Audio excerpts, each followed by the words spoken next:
नमस्कार दोस्तों। हमारी आज की कहानी में आपका स्वागत है। एक बार की बात है, बीरबल दरबार में मौजूद नहीं थे। इसी बात का फायदा उठाकर कुछ मंत्रीगण बीरबल के खिलाफ महाराज अकबर के कान भरने लगे। उनमें से एक कहने लगा, महाराज, आप केवल बीरबल को ही हर जिम्मेदारी देते हैं और हर काम में उन्हीं की सलाह ली जाती है। इसका मतलब यह है कि आप हमें अयोग्य समझते हैं। मगर ऐसा नहीं है, हम भी बीरबल जितने ही योग्य हैं। महाराज को बीरबल बहुत प्रिय थे। वे उनके खिलाफ कुछ नहीं सुनना चाहते थे, लेकिन उन्होंने मंत्रीगणों को निराश ना करने के लिए एक समाधान निकाला। उन्होंने उनसे कहा, मैं तुम सभी से एक प्रश्न का जवाब चाहता हूँ, मगर ध्यान रहे कि अगर तुम लोग इसका जवाब ना दे पाए तो तुम सबको फांसी की सजा सुनाई जाएगी। दरबारियों ने झिझक कर महाराज से कहा, ठीक है, हमें आपकी शर्त मंजूर है, लेकिन पहले आप प्रश्न तो पूछिए। महाराज ने कहा, दुनिया की सबसे बड़ी चीज क्या है? ये सवाल सुनकर सभी मंत्रीगण एक दूसरे का मुंह ताकने लगे।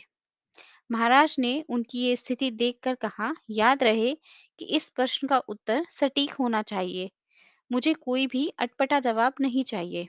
इस पर मंत्रीगणों ने राजा से इस प्रश्न का उत्तर देने के लिए कुछ दिनों की मोहलत मांगी। राजा भी इस बात के लिए तैयार हो गए। महल के बाहर निकलकर सभी मंत्रीगण इस प्रश्न का उत्तर ढूंढने लगे। पहले ने कहा कि दुनिया की सबसे बड़ी चीज भगवान है, तो दूसरा कहने लगा कि दुनिया की सबसे बड़ी चीज भूख है। तीसरे ने दोनों के जवाबों को नकार दिया और कहा, भगवान कोई चीज नहीं है और भूख को तो बर्दाश्त भी किया जा सकता है। इसलिए राजा के प्रश्न का उत्तर इन दोनों में से कोई भी नहीं है। धीरे धीरे समय बीतता गया और मोहलत में लिए गए सभी दिन भी गुजर गए। फिर भी राजा द्वारा पूछे गए प्रश्न का जवाब न मिलने पर सभी मंत्रीगणों को अपनी जान की फिक्र सताने लगी। कोई अन्य उपाय न मिलने पर वो सभी बीरबल के पास पहुंचे और उन्हें अपनी पूरी कहानी सुनाई। बीरबल पहले से ही इस बात से परिचित थे। उन्होंने उनसे कहा, मैं तुम्हारी जान बचा सकता हूँ, लेकिन तुम्हें वही करना होगा जैसा मैं कहूँ। सभी बीरबल की बात पर राजी हो गए। अगले ही दिन बीरबल ने एक पालकी का इंतजाम करवाया।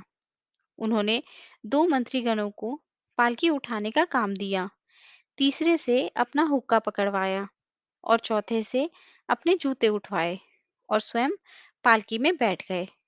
फिर उन सभी को राजा के महल की ओर चलने का इशारा किया। जब सभी बीरबल को लेकर दरबार में पहुंचे तो महाराज इस मंजर को देखकर हैरान थे। इससे पहले कि वो बीरबल से कुछ पूछते, बीरबल खुद ही राजा से बोले, महाराज, दुनिया की सबसे बड़ी चीज गरज होती है। अपनी गरज के कारण ही ये सब मेरी पालकी को उठाकर यहाँ तक लाए हैं। ये सुनकर महाराज मुस्कुराए बिना ना रह सके और सभी मंत्रीगण शर्म के मारे सिर झुकाए खड़े रहे। दोस्तों, इस कहानी से हमें ये सीख मिलती है कि हमें कभी भी किसी की योग्यता से जलना नहीं चाहिए, बल्कि उससे सीख लेकर खुद को भी बेहतर बनाने की कोशिश करनी चाहिए। तो दोस्तों, आपको हमारी आज की कहानी कैसी लगी? आप हमें कमेंट करके ज़रूर बताएं। हमारे चैनल पर नए हैं तो हमारे चैनल को सब्सक्राइब करें और ये वीडियो अच्छी लगी हो तो दोस्तों के साथ भी शेयर करें। धन्यवाद।